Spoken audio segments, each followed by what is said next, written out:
So good morning plus 1 plus 2 class. How are you all? I hope that you all are fit and fine and enjoying my all the videos.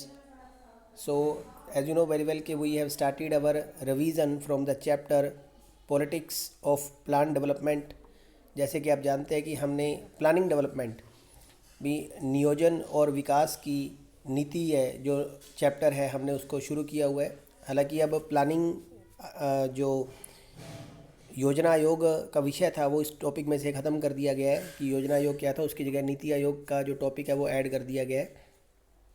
सो आप देखेंगे कि हमने अभी पीछे chapter में पढ़ा कि जब भारत देश आज़ाद हुआ तो भारत के सामने भारत की इकोनॉमी को डेवलपमेंट करने के लिए दो तरह के मॉडल थे। एक मॉडल जिसमें कि सीधे सीधे हमने पूंजीवादी की तरफ यानी कि कैपिटलिज्म की ओर जाना था, जिसमें ज़्यादा से ज़्यादा इंडस्ट्रीज़ को इस्टेब्लिश करना था और प्राइवेटाइजेशन लोग जो थे प्राइवेट लोग उनको आगे आने का अवसर था।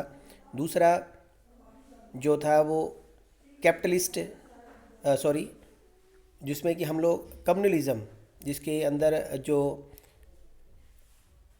समाजवादी मॉडल को अपनाने की बात चल रही थी और भारत ने ना ही पूंजीवादी जिसको कैपिटलिस्ट मॉडल बोलते हैं और ना ही समाजवादी मॉडल। हालांकि समाजवादी मॉडल के पैरोकार बहुत ज़्यादा थे, खुद नेहरू भी इसी फेवर में थे कि कहीं ना कहीं समाजवादी मॉडल को अपनाया जाए, क्योंकि वहाँ पे एक मजबूत सेंटर जो है वो सिस्टम रहता है कि सेंटर की तरफ से बहुत सारी बड़ी बड़ी जो इंडस्ट्रीज हुई फैक्ट्रीज हुई वो सेंटर गवर्नमेंट की तरफ लगाई जाती है और ये केंद्रीकृत जिसको बोलते हैं सेंट्रलाइज्ड इकोनॉमी का मॉडल है।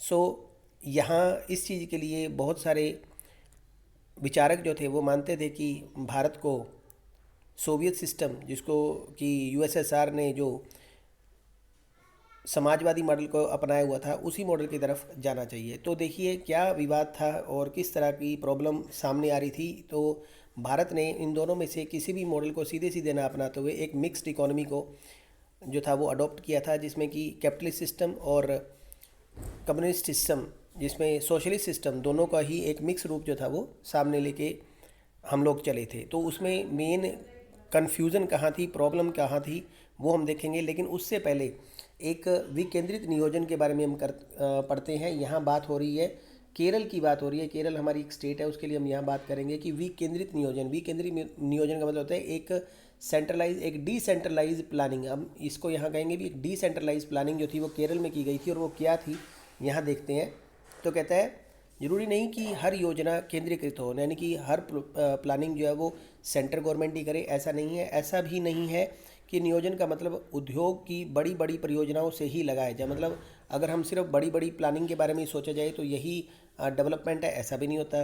केरल में विकास और नियोजन के लिए जो रास्ता चुना गया उसे केरल मॉडल कहा जाता है।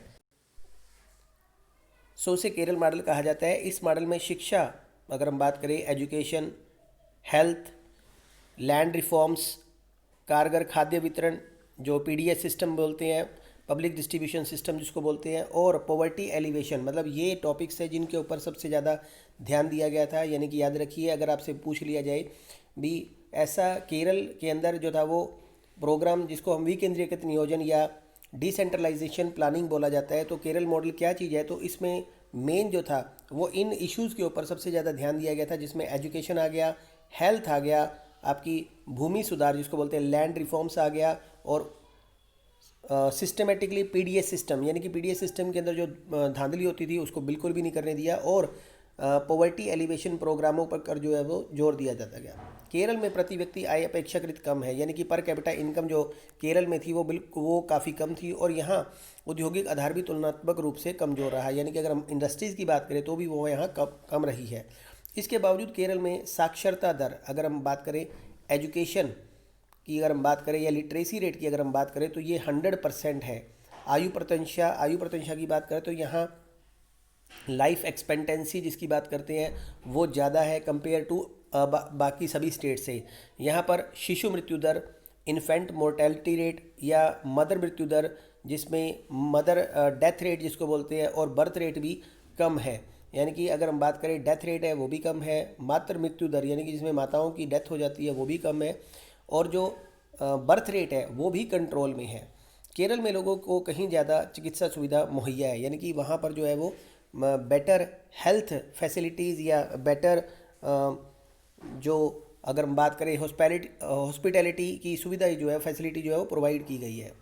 1987 से 1991 के बीच सरकार को नव लोकतांत्रिक पहल नाम से अभियान चलाया गया। नव लोकतांत्रिक पहल ये एक जो था कैंपेन किया गया था। इसके अंतर्गत विकास के अभियान चले, मतलब जो डेवलपमेंट के जो ये इश्यूज थे या डेवलपमेंट के लिए कैंपेनिंग जो थी वो चली, जिसमें विज्ञान और वातावरण के मामलों में 100% साक्षरता का अभियान भी शामिल है। यानी कि इसके अंदर भी साइंस, एनवायरनमेंट और लिटरेसी रेट के लिए कैंपेनिंग चलाया गया। लोगों को इसके बारे में बताया गया, इनकी क्या ज़रूरत है, लिटरेसी का क्या महत्व है, जो साइंटिफिक थिंग्स है उसको कैसे सोचा जाए, या एनवायरनमेंट के प्रति लोगों को कैसे अवेयर कराया जाए, इन सब चीज़ों के बारे में बताया गया, इन कैंपेन किया गया। इन अभियानों की रूपरेखा इस तरह से बनाई गई थी कि लोगों को स्वयं सेवी जो सेल्फ हेल्प जो सिटीज़न थे उनके ऑर्गेनाइजेशन बनाए गए, और इन ऑर्गेनाइजेशन में डेवलपमेंट को सीधे सीधे, डेवलपमेंट की जो एक्टिविटी थी उनको सीधे सीधे शामिल किया जा सके, लोगों को भी सीधे सीधे इनमें शामिल किया जा सके।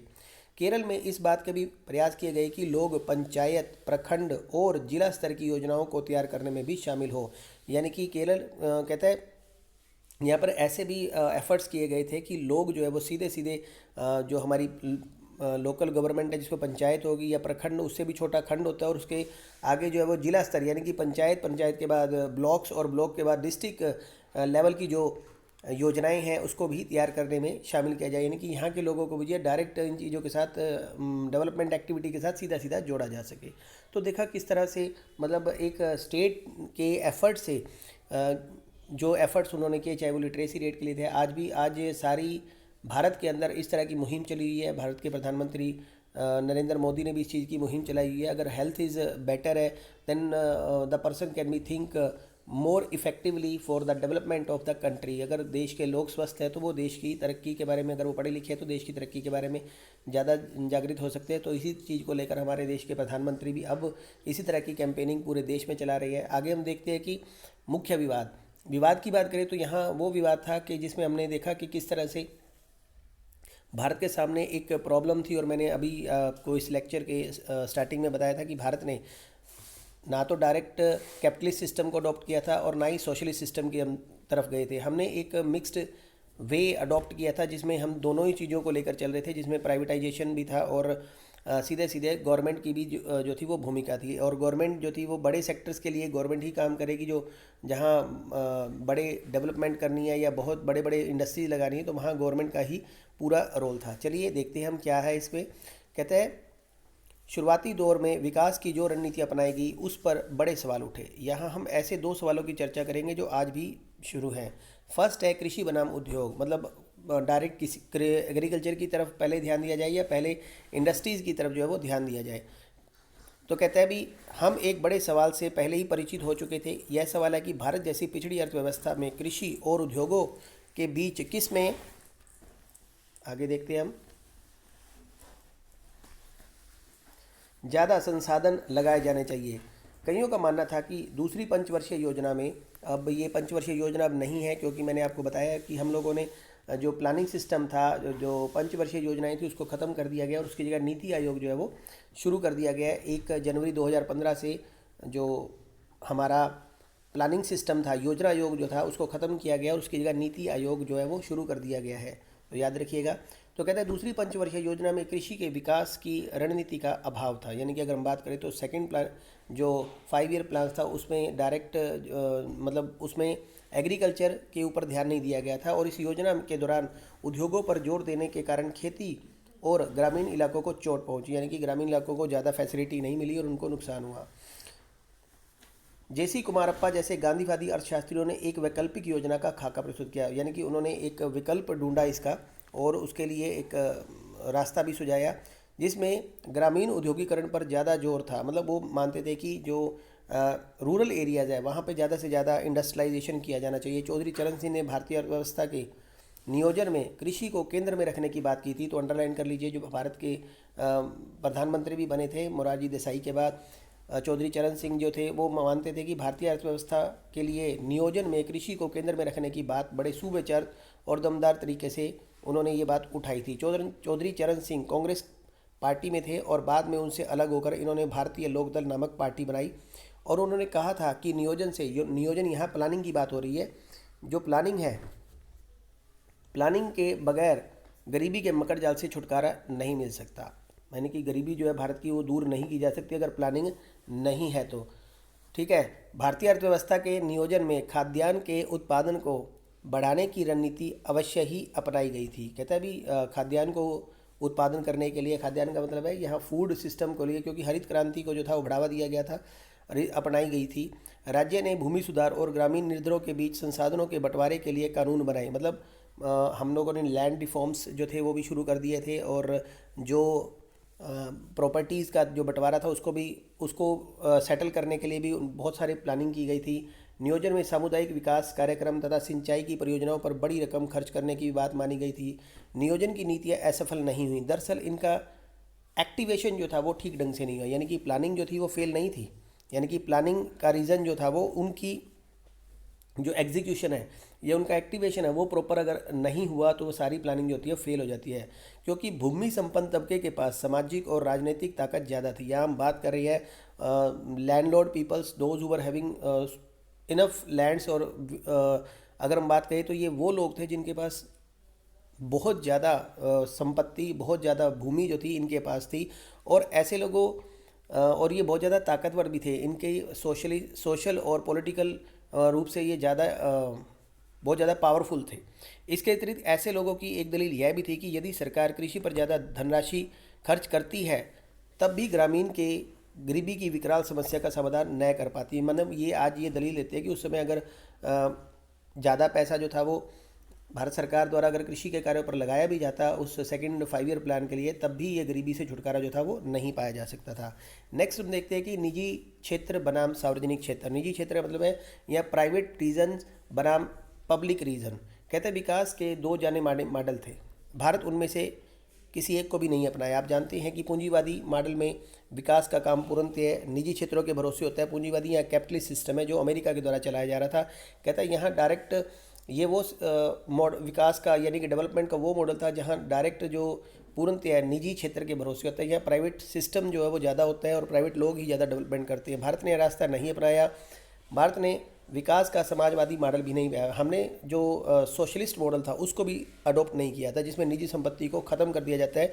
यानी कि यहाँ पूरी तरह से जो लोगों की संपत्ति हो पूरी तरह से एक तरह की सरकार की संपत्ति हो जाती है, और हर तरह के उत्पादन पर राज्य का नियंत्रण होता है। यानी कि सारा का सारा स्टेट कंट्रोल्ड सिस्टम होता है। इन दोनों ही मॉडल में कुछ एक बातों को लिया गया था और अपने देश में इन्हें मिले जुले रूप में लागू भी कर दिया गया था। इसी कारण भारतीय अर्थव्यवस्था को मिक्स्ड मॉडल ऑफ इकोनॉमी जो है वो हमें कहा जाता है कि हमने इसको अडॉप्ट किया था। आगे देखते हैं।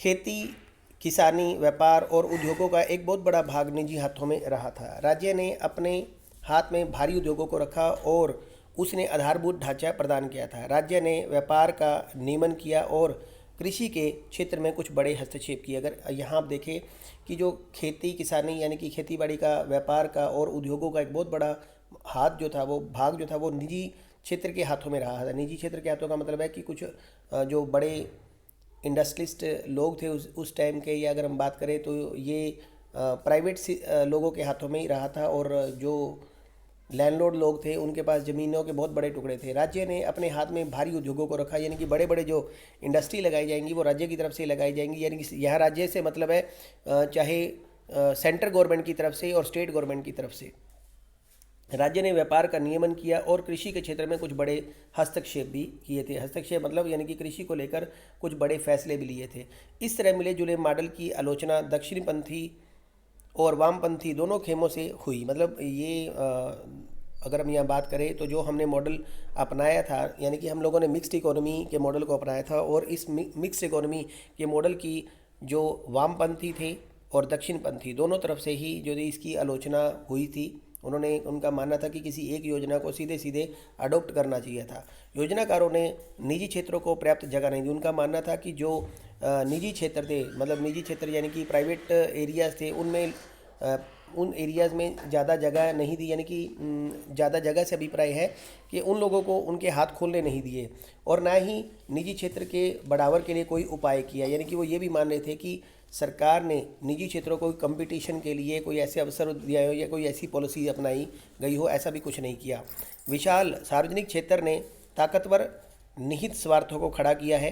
वो कह रहे भी सार्वजनिक क्षेत्र ने ताकतवर निहित स्वार्थों को खड़ा किया और इन न्यस्त हितों ने निवेश के लिए लाइसेंस तथा परमिट की प्रणाली खड़ी करके निजी पूंजी की राह में रोड़े अटकाए। यानी कि अगर सरकार के द्वारा कुछ छूट दी भी गई इन लोगों को, यानी कि प्राइवेटाइजेशन में कुछ छूट दी भी गई थी, तो उसके साथ साथ सरकार के द्वारा एक लाइसेंस और परमिट प्रणाली भी खड़ी कर दी गई थी, जिससे कि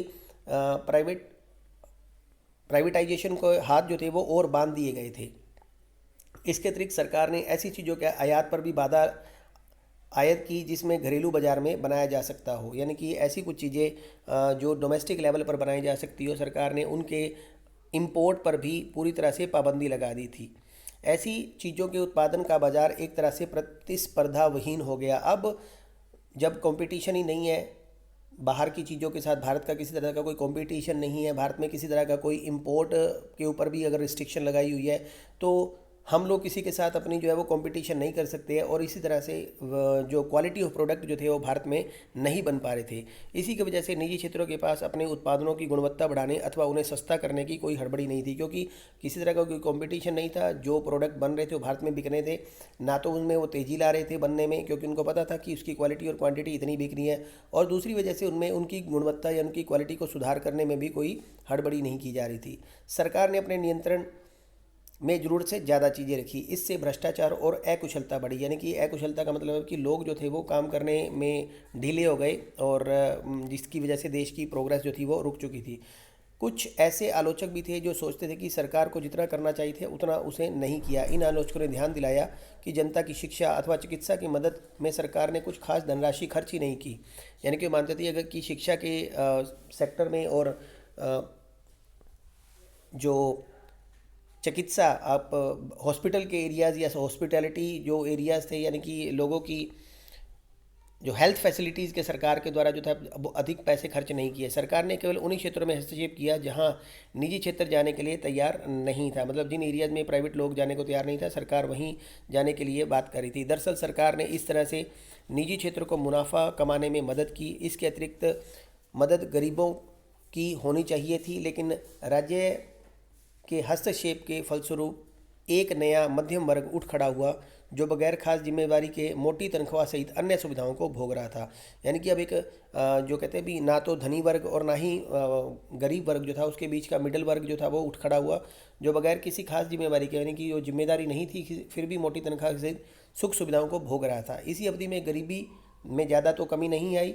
गरीबों का प्रतिशत कुल जनसंख्या से भले ही कम हुआ हो, लेकिन उनकी संख्या में लगातार जो थी वो बढ़ोतरी हो रही थी। तो देखा आपने किस तरह से सरकार ने चीज़ों को ज़्यादातर अपने हाथ में रखा, अपने कंट्रोल में रखा और प्राइवेट एरियाज़ में परमिट और लाइसेंस प्रणाली को खड़ा कर दिया था, जिसकी वजह से वो बहुत ज़्यादा वो बिल्कुल ही कंपटीशन से बाहर हो चुके थे, इस तरह से हम कह सकते हैं। और जो चीज़ों को बनने में भी कोई तेज़ी नहीं थी। तो आगे हम अगले वीडियो में देखते हैं।